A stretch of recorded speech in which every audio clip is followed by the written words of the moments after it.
हाथ जोड़ करके खड़ा हुआ महाराज, अगर आज्ञा हो जाए तो भोजन कर आओ। महाराज बोले जाओ जल्दी लौट के जल्दी आना, काम बहुत पड़ा है। नौकर गो भाई पत्नी से बोलो भोजन कर लिया, भोजन कर लिया। पत्नी भोजन लाई रखे गए, नौकर बोलो एक दिन हमसे तो जिके रही थी कि छोटी रानी को बैठे को राजगद्दी पे और बड़ी रानी को जोरों नहीं आ सके। नौकर की पत्नी बोली मैंने क्या झूठ गई, छोटी रानी ने महाराज का लिखवा लिया है।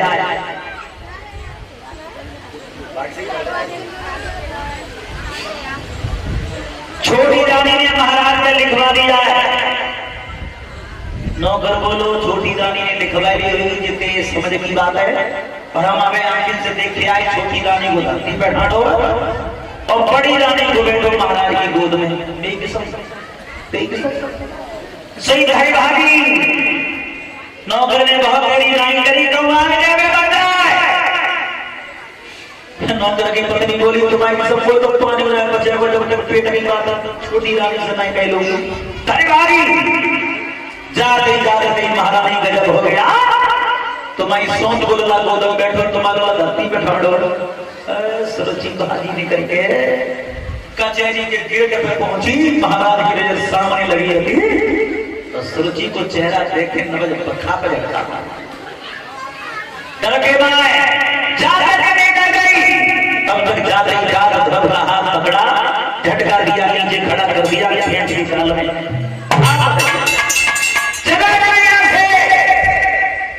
ये बात कभी तेरी नहीं है, उत्तम की है, और ये तेरा पिता भी नहीं है, तेरा पिता जंगल में रहता है।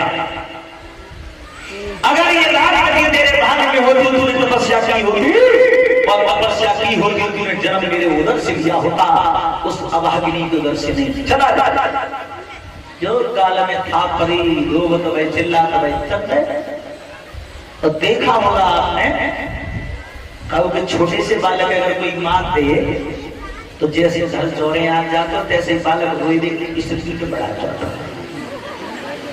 थोड़ा जोर से सीखने लगे, मैया ने पुत्र को गोद में उठा लिया और बोली, किसने मारा? सच कहते तो तुरंत कहते हैं, मां ताली बजाती हुई बोले कि रोई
मौसी और भैया की बात कभी पुत्र के नहीं लगती। विश्वास का नहीं है माँ कि मुझे मौसी ने मारा तो दूसरी बात हुआ। पिताजी यहाँ के राजा थे, उन्होंने कुछ क्यों नहीं कहा माँ। ये कहा मेरा पिता जंगल में रहता है। पिताजी ने कुछ नहीं कहा और मौसी ने मुझे मारा तो भैया तुम क्यों नहीं मारा।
मेरी मौसी ने कहा तेरा पिता जंगल में रहता है। क्या सच में मेरा पिता जंगल में रहता है? सुनीति ने कहा जंगल में रहता है तो तेरा पिता नहीं है, संसार का पिता है। तो बोला माँ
जंगल के पिता को ढूंढने के लिए जरूर जाऊंगा।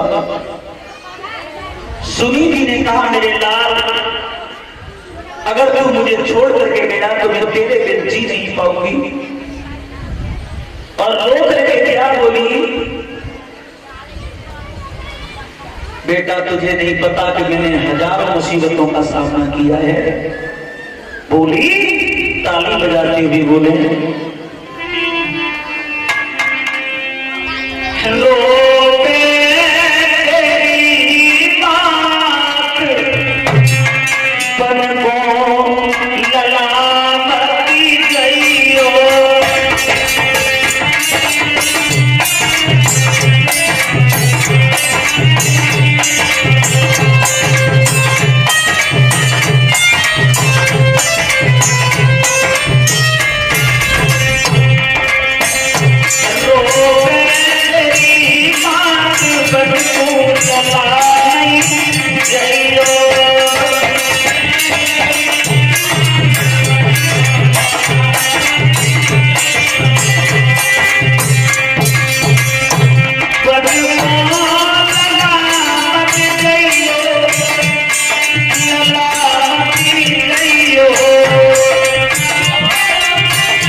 हे आनंद कंद भगवान के नाना प्रकार से धर्म को समझाया, लेकिन धर्म की समझ में एक ही बात नहीं आई। चल दिया महाराज को सूचना मिल गई कि हमारा पुत्र बारी ऊपर में जा रहा है तपस्या के लिए। महामंत्री को भेजा धर्म से कह दो उसे आधा राज दे देंगे बांध करके, लेकिन तपस्या करने के लिए नहीं जाया। मंत्री ने रास्ता रोक लिया, बेटा कहाँ जा रहे हो? अब तपस्या करने की आज राज के लिए उठो, जरा विचार करो बारे परमात्मा, अभी तो संकल्प ही करो तपस्या करने को, आज राज के लिए उठो। कहाँ हमारी मेहतारी के लिए 2 टाइम की रोटी नहीं है चाहिए, और तुझे प्राप्त कर लूंगा। उस दिन पता नहीं कहाँ मिलेगा। धर्म आगे बढ़ गया और जंगल में जैसे ही प्रवेश किया, क्या देखा? देव ऋषि नारद सामने खड़े हैं। बालक ने हाथ जोड़े, पैर छुए। नारद ने पूछी, लला कहाँ जा रहे हो? नाम क्या है तुम्हारा? बाबा मेरा नाम ध्रुव है, तपस्या करने जा रहा हूँ। तपस्या करने? ध्रुव ने पैर छुए तो नारद को बड़ी खुशी हुई। क्यों? कि बालक बड़ा सभ्यता बाबा। और आज के जमाने की दशा देखी होगी आप लोगों ने, 50% तो ऐसे बच्चे हैं जो अपने से बड़ों के लिए प्रणाम करते हैं, नमस्ते करते हैं, नमस्कार करते हैं, राम राम सा करते हैं। और 20% तो ऐसे ही जमाने में सामने से अगर बुजुर्ग लोग आ रहे हैं, बड़े बूढ़े, तो उन्हें देख के बखर में जोता जा रहे हैं। क्यों? इन पे बुढ़ापा है और हम पे जवानी। लेकिन जिन्हें मालूम जब बड़े बूढ़े के ऊपर जवानी थी तो तुम जैसे जोरों नहीं आया। और देखो आज के जमाने में आशीर्वाद देने वाले अधिक हैं, आशीर्वाद प्राप्त करने वालों की कमी चल रही है। अंदाज किया है कभी? 9 ब्याह है क्या है तो सास भी बड़ा सेवा है रही है। दसियों दाएं सुबह से शाम तक पैर छुए जा रहे, पाए मसके जा रहे, और 7 साल पुरानी बात बच जाए, कल एक छोटी सी बात में बोलचाल बंद है जाए, और मायके से कोई निभाए में आ जाए तो बहू का सोच रही है तो बरिया का काम से लग जाए तो पाए में छुए पड़े। आशीर्वाद देने वालों की कमी नहीं है, आशीर्वाद लेने वालों की कमी चल रही है। लेकिन इस बात का ध्यान रखना, जिसने अपने जीवन में आशीर्वाद प्राप्त कर लिया वो कभी हैरान नहीं हो सकता, और जाने आशीर्वाद नहीं ले पाया तो कभी सुख नहीं भोग सकता। बहुएं तो ज्यादा सोच रही है कि मोटरसाइकिल लेके भैया आए वो ले डुबरिया काम से लग जाए और हम मोटरसाइकिल के बैठे निकल जाए, और जब बहू निकल जाते और लौट के आते तब डुबरिया के 5-6 को बैठे थे, तो डुबरिया को कह रही है चो अब का पाना धरो पहले का है वो जब छुए के नहीं गई डुबरिया हिसाब लगी बैठी है तो करिया जाए हिसाब लगाए बैठी है कि जब 5 छुए जा रहेगी कहना है।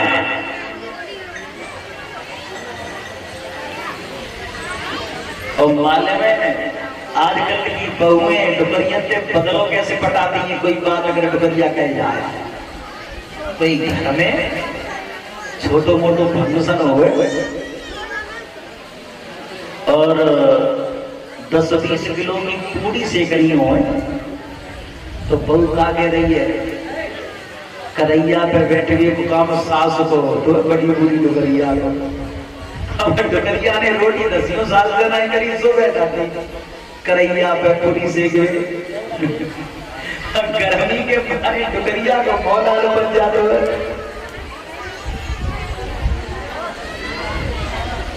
और देखो आशीर्वाद के 2 बंद होता है, जिंदगी में कितना बल होता है?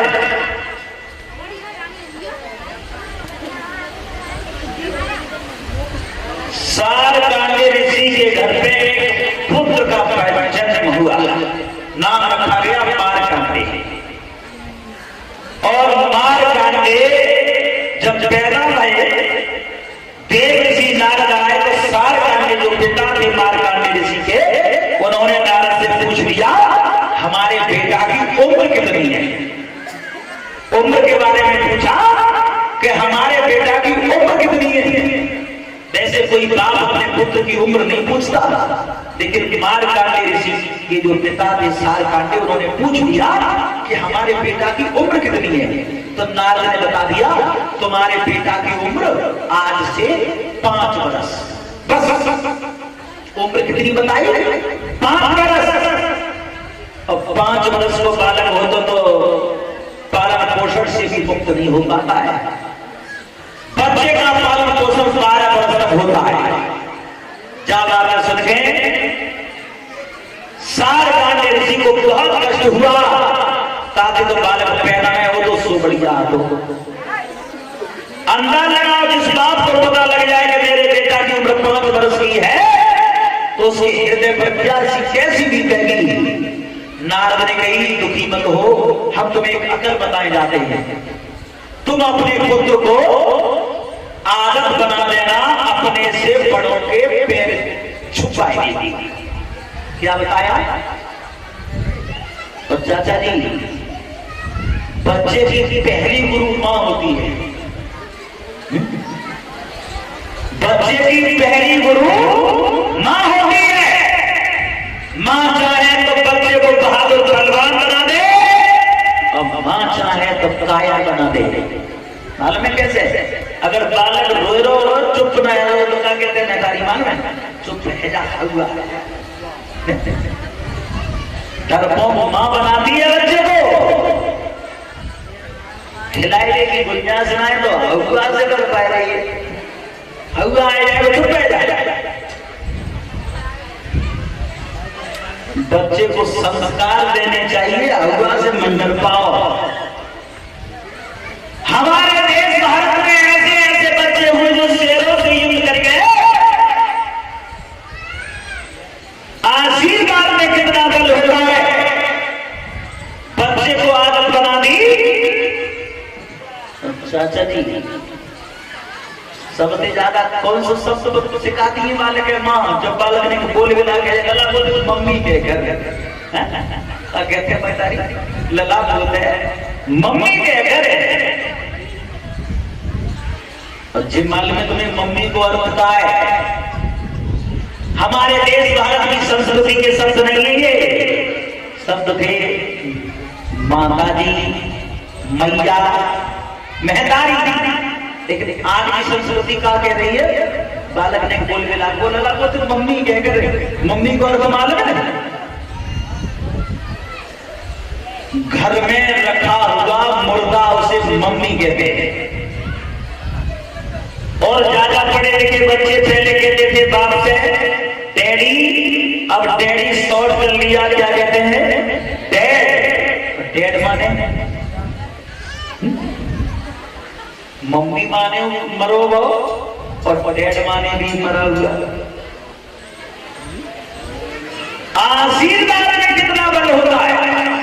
क्या सिखा देना बच्चे को? अपने से बड़ों के पैर छूना। और जैसी बालक ने धीरे धीरे साल भर को पहले तो बस आज बनाई हाथ से हाथ पकड़े लला 5 रोज पड़े। अब धीरे धीरे धीरे धीरे बालक ऐसो रुचि में आओ, अपने से बड़े देखे और भजे 5 करके बैठ जाए।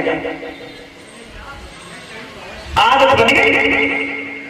5 वर्ष का समय हो गया, बालक शहर स्टार्ट हो गया। बता भी जो तुम बड़ो करे। एक दिन देव ऋषि नारद का आना हुआ।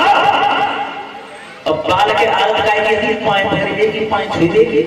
सब बालक नारद के 5 हुए और नारद ने आशीर्वाद दिया, आयुष्मान भव। सारकांडे महोदय ने कौन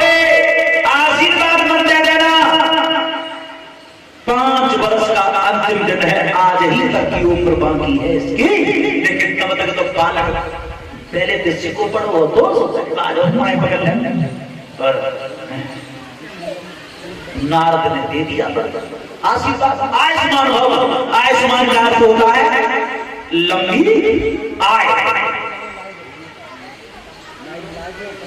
सार कांडे बोले ये क्या कह दिया आपने, जब बालक की उम्र आधी तक की तो कह रहे आयुष्मान भव, लंबी उम्र कहां जाती, 5 वर्ष का अंतिम दिन है।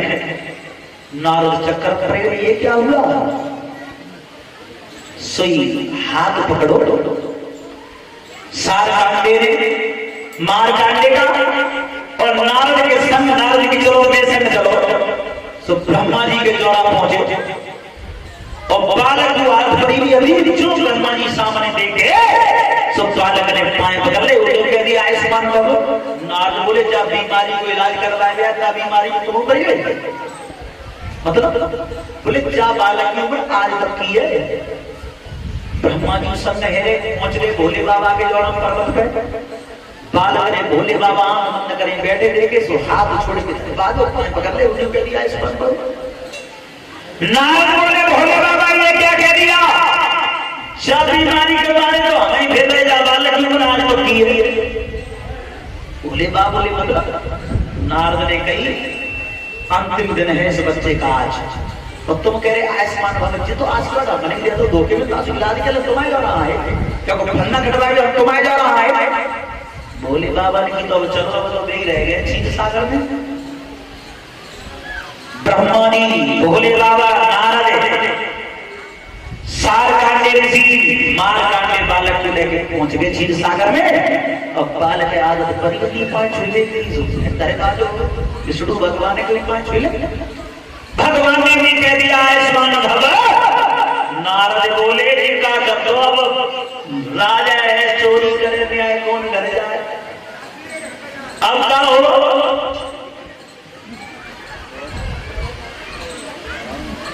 प्रभु इस बच्चे की उम्र आज तक की है और तुम कह रहे आयुष्मान भव। विष्णु भगवान बोले तो नारद अब क्या करे बताओ, बोले अब तो तुम ही जानो। भगवान बोले तुम दुनिया में डूबते हो, तुम बताओ जाको निवारण का है। नारद की तो ऐसा करो आयुष्मान भव का आशीर्वाद ज्यादा हो जाए, तो तुम तीनों नायक हो संसार के, अपनी तरफ से एक एक दिन दे दो इस बच्चे को। तो तीनों देवताओं ने एक एक दिन दे दिया। अब नारद ने एक एक दिन दे दो तुमने, अब इतना ही और बताओ जा बात ने बताओ हमें कि देवता के यहाँ एक दिन भूत भूत तो बड़ो है, देवताओं के यहाँ एक दिन कितना बड़ा होता है। विष्णु भगवान पर के चक्कर में बोले एक दिन जब 4 युगों की चौबड़ी पृथ्वी में एक बार निकल जाती है तो एक दिन हो तो, और जब महाप्रलय आती है तब देवताओं के यहाँ एक रात होते हैं। कहने का मतलब वो बच्चा अमर हो गया, इतना बल होता है आशीर्वाद में। कहा 5 वर्ष की उम्र थी, अमर हो गया। महाप्रलय आई कभी मार कांडे ऋषि मरे नहीं, अमर हो गए। तो जहां तक पार पड़े वहां तक आशीर्वाद लेने की कोशिश करो। आशीर्वाद की बात करी जाए, चलो बहुएं तो दूसरे घर पे आती हैं, मैया जब बालक के जन्म देते के बाद है जाए तो बालक मौत है बोल तो। लेकिन इस बात का ध्यान रखना, जितना दर्द मैया को होगा बेटे का, उतना दर्द कभी पत्नी को नहीं हो सकता। लेकिन जब ब्याह है कि पत्नी घर में आ जाए तो भैया की बात बाजे बाजे तो तलवार जैसी कटार लगते हैं। पत्नी ने कह दे कि समोसा ले लियो तो चटक समझा आते हैं। नारद बड़े खुश हुए, लला तपस्या करने जा रहे हैं। हाँ बेटा काऊ गुरु बना लियो, गुरु भी बना तो काऊ गुरु बना लेना, ठीक है। थोड़ा आगे बढ़े। नारद ने फिर विचार करोगे न तो दिखे तुम बन जा, न दिखे काऊ बताओ, मैं भाई बातें कैसे कह दूं। फिर आए चक्कर काट के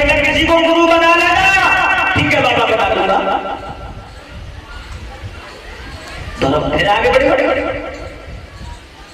कैसा तेजवान बेटा था सुनीति मैया का।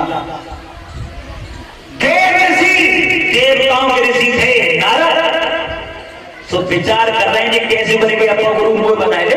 तीसरी बार फिर आए चक्कर काट के आपको गुरु बना लिया। ठीक है बाबा बना लूंगा। नारद समझ के अपने पहुंचे ना नारद की लला हाँ अपना गुरु अगर तुम बना ले तो ठीक है बाबा तुम बन जाओ। लेकिन वो बस काम की कमी है। ये तो टाइम आया कि साले तुम्हें मिट जा पर तुम्हें लंगोटी हो तो ब्रह्म बहुत लगते ही मोह तो तपस्या करके बैठे हैं परमात्मा की। नारद की चिंता मत करें, हम साल खान वालों चेला बना लेते हैं, गरीब वालों चेला बना लेते हैं। नारद ने ध्रुव को शिष्य बनाया, हवन बजाया, कान में 10 मंत्र दे दिया, ओम नमो भगवते वासुदेवाय। सिर्फ 5 छुरी के ध्रुव पड़ गए। वृंदावन में महावन के ऊंचे टीला पर जाकर के बैठ गया, भगवान की भक्ति में लीन हो गया। 6 महीने का वक्त निकाल दिया ध्रुव ने। 6 महीना के बाद भोजन पानी सब त्याग दिया, एक पैर पर खड़ा हो गया। देवताओं में खलबली मच गई। अप्सराओं को भेजा, अप्सराएं आई हैं।